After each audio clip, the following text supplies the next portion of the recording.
What you are about to hear will blow your mind and give you six-pack abs without even exercising. Pull up a bar stool and relax. Hey, who wants to have some fun? You've made it to Happy Hour with John Gaskins. Oh, no. Not again. Get ready for entertaining local and regional sports talk that will change your life. Or not. And by the way, when you're telling these little stories, here's a good idea. Have a point. It makes it so much more interesting for the listener. Here's your host, John Gaskins. Here's Johnny. Hello! Ah! I'm back, baby! I'm back! Hey, happy hour on a Monday. 33 days from the opener of the college football season for the Jacks and the Yotes and a bunch of other teams. Matt Zimmer has a 33-day countdown article at SiouxFallsLive.com right now. We got the Jackrabbit page, the Coyote page.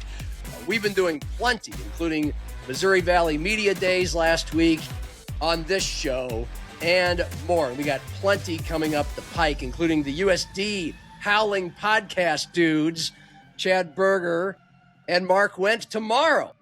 Yotes' first practice is Wednesday. Jack's first practice is Thursday. Matt Zimmer will be at both.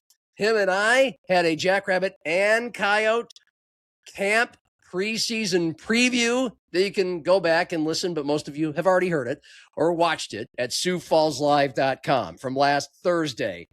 What a weekend. It was hot. It was gross. It was steamy outside, but I was out there because the Sioux Falls Canaries were at the Birdcage winning 8 of 9. The South Dakota State football team was there on Thursday.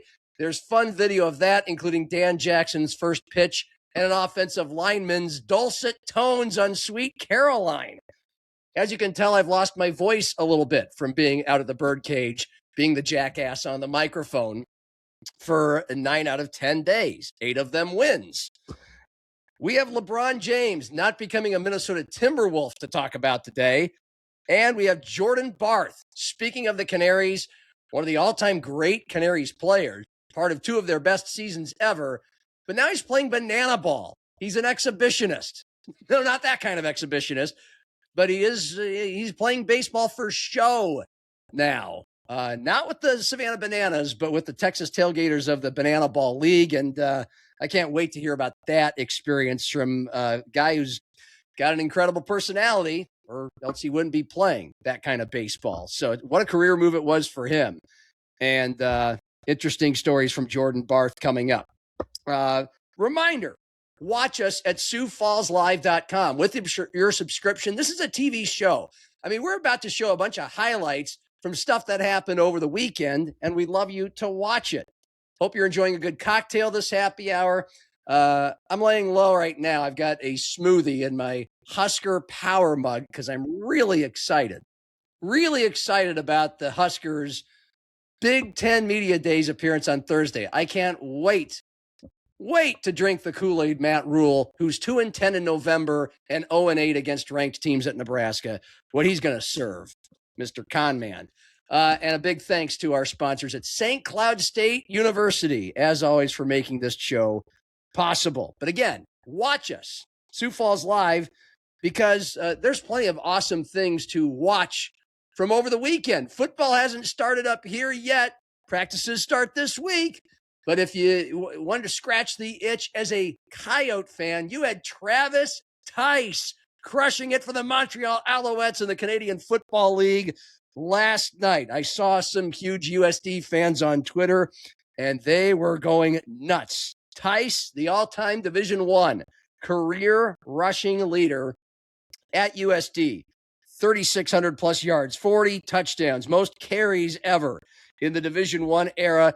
And, of course, a huge part of the 2023 quarterfinal team, the 2024 national semifinal team, the first 1,000-plus yard rusher in Division I USD history. And now he is ripping it up with the team that's tied with the best record in the CFL. Game 7 was last night against Hamilton. Travis Theis had a career-high 156 yards on 19 rushes. That's over 8 yards a carry. But with Montreal leading by just 6 points, under 2 minutes to go, trying to salt away the game, they needed Travis Theis to come up big.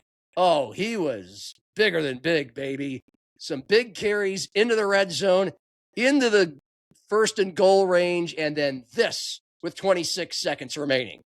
See if they can finish this one off with a major, or will they just lean on the ground attack, play it safe? Oh, that's all they need. Travis Theis. The Alouettes will move to 6-1. Make plays in the Canadian Football League. Yet go ahead and roll it, guys. You got to have balance. Okay, he's right here. The jump cut to the left, knowing everybody's inside. What I loved about that run was on the analysis after it.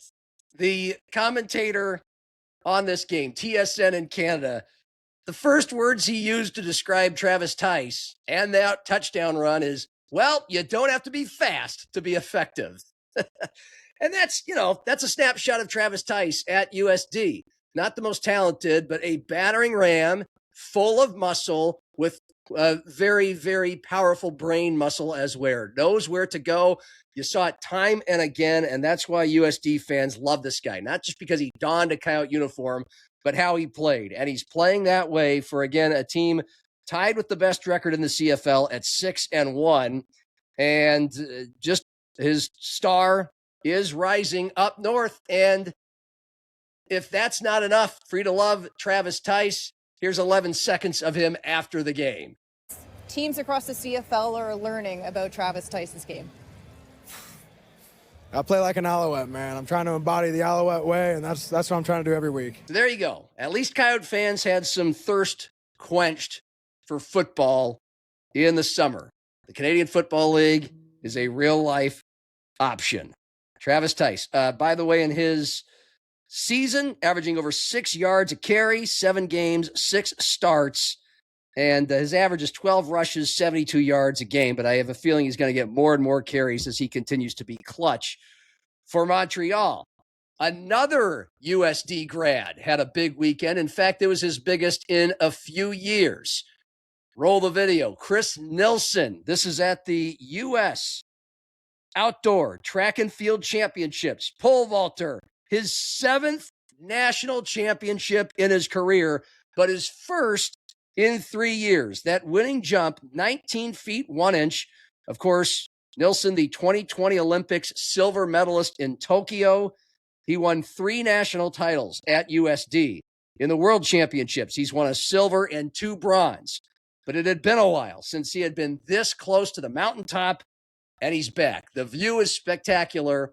I've had several interviews with Chris Nilson over the years, especially at his days at USD, and he's just one of my favorites because he has a youthful exuberance, which he should. He's young, but also honesty, candor. He's just a guy you can't possibly not like. And here's a minute plus of him after his first big pole vaulting title on this stage in 3 years. These are the kind of meets that we love because it wasn't easy. It was a struggle the entire way. Every single jump I was like, that sucked, do better. And I just had to keep getting better. And it just ended up in my favor today. Tell me about that moment. You said you kind of figured out your technique at your third attempt at 570. Yeah. Take me through that moment. What did you figure out? I mean, I just figured out basically how to not hit it like an idiot. I was coming in there all lackadaisical. I was thinking jump like Sam a little bit here. And I was trying to do my best at just literally making it clean. My jump is super powerful because I'm fast and powerful, but I'm not super good technically when it comes to pole vaulting. So I thought, you're fast and you're powerful right now. Everything's going well. Just jump normally because I'm trying to freak out. I'm trying to make the bar. I'm trying to do all these special things. But I know how to pole vault if I just do it correctly. I just need to force myself to not think about making the bar rather than making a good jump. And we figured out how to make a good jump there. Can you tell me about was it like a kind of a moment of relief when you did figure that out? Oh my God, yeah. I mean, it's one of those things, you miss those moments when you're out of it a little bit. You miss the moments about you get on the pit and you're so elated, mentally and physically, you just scream and you let it out. And those are moments that you always remember for the rest of your life. I had one of those. My voice is going to be pretty hoarse tonight, but here we are. Love that guy. One of my favorite athletes I have ever interviewed. So it was a good weekend. It was a really good Sunday for some Coyote alumni. Meanwhile, on Thursday, some Jackrabbit current football players invaded the birdcage in Sioux Falls. Over 100 plus, and yeah, you could hear them and feel them the whole game. Now, there were also over 1,000 Babe Ruth Little League baseball players ages 7 to about 14 in the stands and their parents. So it was one of the biggest crowds of the year. But the Jackrabbits could be heard loud and clear when the Canaries pitcher had 2 strikes on the batters. And part of my job is to get the slow clap going. They were doing a little heckling, but nothing embarrassing or unbecoming of the Jackrabbits or the Canaries and their fans. But we got started on Thursday night with Dan Jackson and the ceremonial first pitches. Yes, pitches. This is because, well, Dan, who said before the game on this video that you can see from SDSU football, he had not thrown a baseball in a while, and he's not exactly in prime athletic shape, although, you know, he told us he's been losing some weight and exercising more in his second preseason as head coach. Anyway, he bounced his first pitch, and I'm sure this has happened because there's been millions of ceremonial first pitches in the history of baseball at all levels. But how many times has the person who threw it gone, I'm not happy with that. Can I get a mulligan? So he got one, and then he threw a strike. Dan Jackson. You know, you saw Travis Theis and a taste of his personality in those 11 seconds on that soundbite, and Chris Nilson in that 1 minute. Dan Jackson showing who he is, which is, hey, I've got the stage. I want to atone for this, and hopefully Jackrabbit football fans can see that come to fruition this year. 9-5 wasn't bad last year, but it's obviously not what the Jackrabbits are used to, and in Jackson's own word, not their standard. But year number 2, they're expected to win the Mo Valley and compete for the national championship with all the talent they have coming back. And so Dan's like, nope, I got this. We can do better. Throws a strike. We'll see what happens with SDSU football. They have a nice soft beginning to their schedule that starts on August 29th. But later on in the game, it got fun. Thanks to Josiah Johnson, running back, second leading rusher last year for the video. I'm the MC, and I was playing Ric Flair on this particular evening. And in the 6th inning, we did Sweet Caroline, and I usually like to find a fun group of people to help me do Sweet Caroline, and it was a no-brainer to go over to the Jackrabbit section to do this.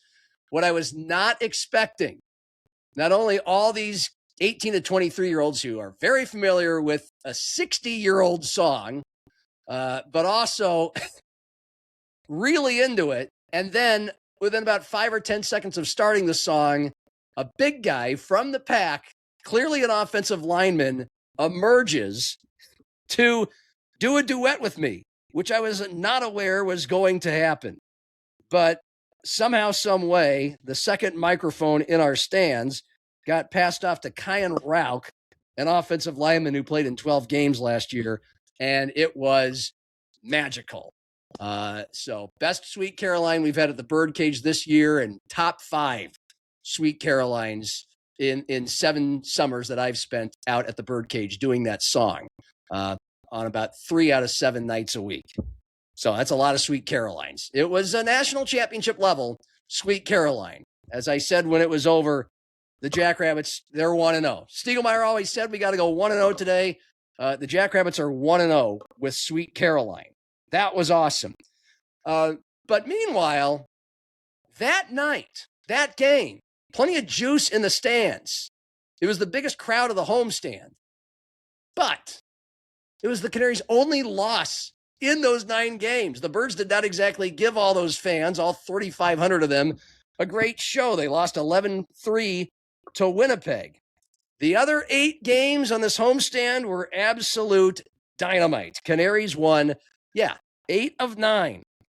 They swept the Lincoln Salt Dogs last weekend. They swept the Gary South Shore Railcats this weekend. That's 6 of the wins. And then their other 2 games against Winnipeg, the best of the 3 teams that came here, over the last week plus.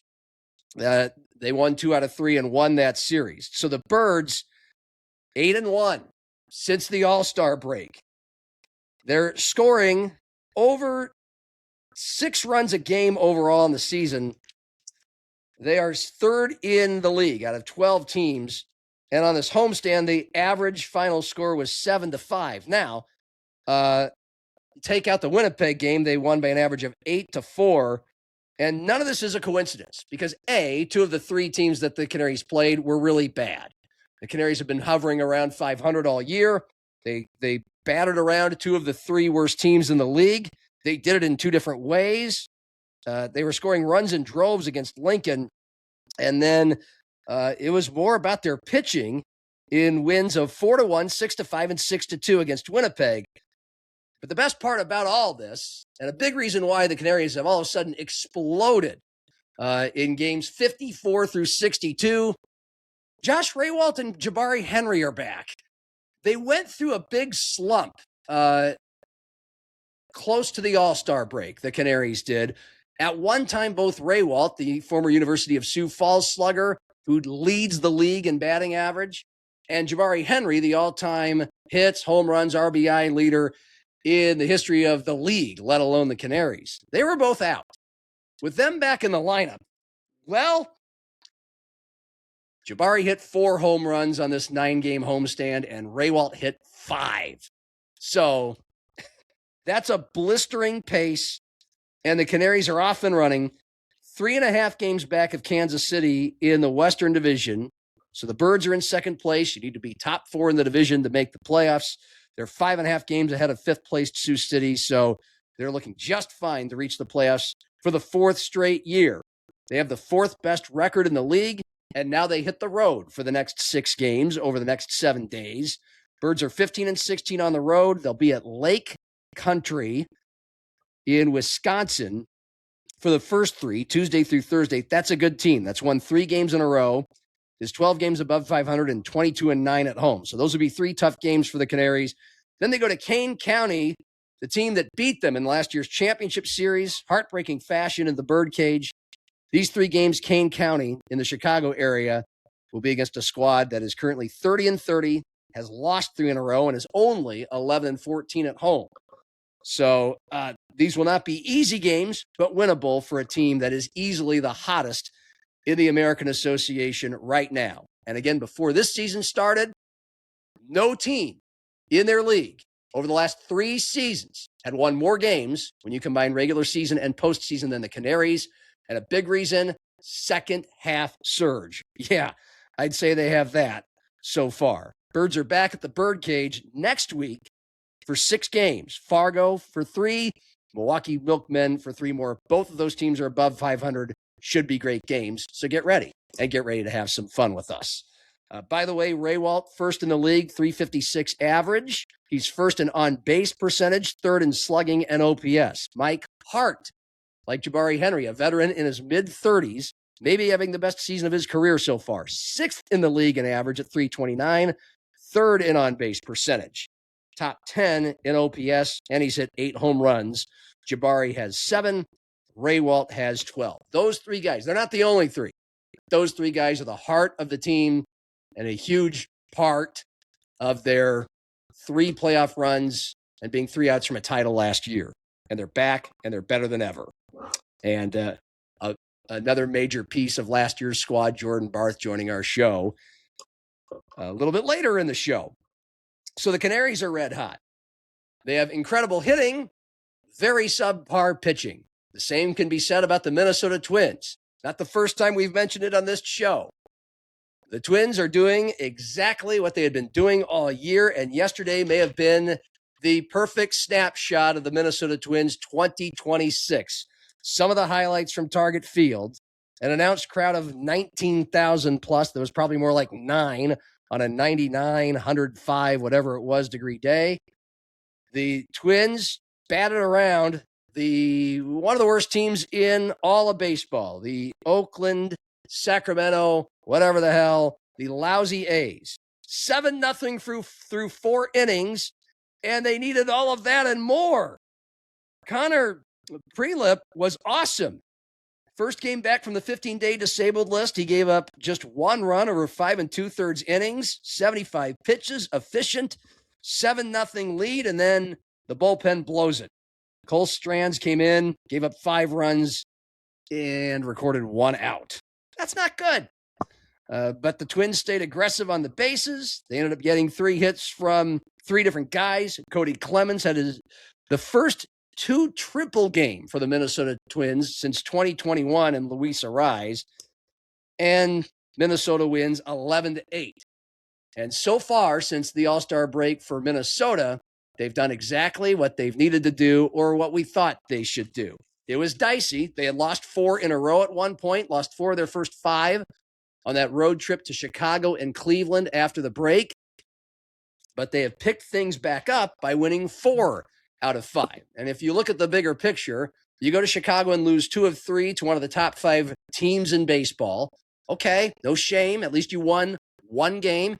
You go to Cleveland, you split a team whose record you're right there neck and neck with in both the division and the wild card race. And then you win 2 out of 3, which was bare minimum, but you got it done against one of the worst teams in baseball. Now you get 3 more against another punching bag, the Kansas City Royals, without their best hitter, Bobby Witt. 3 games in a row at Target Field. You really could use a sweep, but just keep on winning 2 out of 3.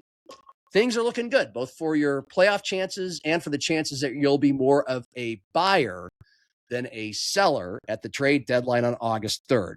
The huge series comes this upcoming weekend in Seattle, a team the Twins are a half game ahead in the wild card race. A lot will go into that series, and once that series is over, we reach the trade deadline on Monday, August 3rd, a week from now. Big, big week of Twins baseball coming up. Meanwhile, in the Twin Cities, the PGA Tour came to town. This was the 8th edition of the 3M Open, which until this past weekend, let's call it what it is. One of the worst, lowest wattage, lowest energy, lowest quality stops there are on the entire PGA Tour slate. Rarely do any of the world's best 10 or 15 golfers enter this event. And before we show the highlights, I'll take a second to reel off the past winners of the 3M Open. Matthew Wolff, one of his 2 career wins. Michael Thompson, Cameron Champ, Tony Finau, Lee Hodges, Johnny Vegas, and Kurt Kitayama. Now, I've heard of some of those guys because I watch a little golf almost every week. Cordell probably watches maybe the 4 majors, and that's it. Have you heard of any of those 4 guys? Or any of those past winners? Not even Tony Finau? Okay, you've heard of Tony Finau. He's one of the longest hitters on tour.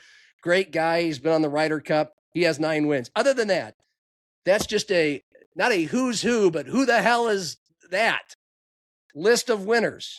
But this year, 3M brought in Scotty Scheffler. And that's where we can go to the highlights because Scotty Scheffler, not a surprise, the world's #1 player, committed back in May and decided to not back out of it. A lot of respect gained for Scott Scheffler for still playing in this event. And the reason why it's one of the worst and lowest quality fields in all of the PGA Tour, mainly because this year it's the week after the Open Championship, the last major. Players are tired. They just flew overseas. They don't want to go to Minneapolis. And there's not a lot of value into playing this event because not a lot of points for their playoff system, at least for the guys near the top, matter. It's not a signature event. Oh, by the way, the course is in suburban hellscape. But besides having a lot of water and looking like a course, in the land of 10,000 lakes, not a cool course. But it does set up ripely for birdies, and they were abundant. And Scheffler had a bunch of them on Sunday, and at one point he got to within 4 shots of the lead, but he did not win. He finished second place, 3 strokes behind the record-breaking performance of a kid named Jackson Cueva, playing in his third PGA Tour event. And imagine the pressure that you must feel. You're a brand new pro, a very accomplished amateur and college player for sure for Koiva, but you're trying to hold off a hard-charging number one player in the world. I mean, imagine 20 years ago, if you're a rookie on the PGA Tour and you have a 3 or 4 shot lead on the back nine in a birdie fest, and Tiger Woods is nipping at your heels. That was Jackson Koiva yesterday. He did not play awesome, but he made putt after putt after putt, seeing Scheffler's name right below his on the leaderboard, and clinched the tournament record by nailing a long putt, or at least not a tap-in, on the final hole. It's an impressive win, and is this a guy who will just be lost in the heap, of more, who the hell is that, winners of the 3M Open? Or perhaps are you watching Tiger Woods before Tiger Woods, Scotty Scheffler before Scotty Scheffler? Jim Nantz thinks there might be a little bit to this. Here is Jim Nantz on CBS Sports after the tournament. This kid's going to be a force for a long time, and I think it's nice sometimes to be able to say that you gave him a chance as a wild card pick, a captain's pick, before he goes on a stretch of 25 years, whatever, where he's going to make the national teams on his own. So that began to circle in my head as I was watching him today in this final round. He had a great record as an amateur, as we all know. That included playing in match play events like the Walker Cup.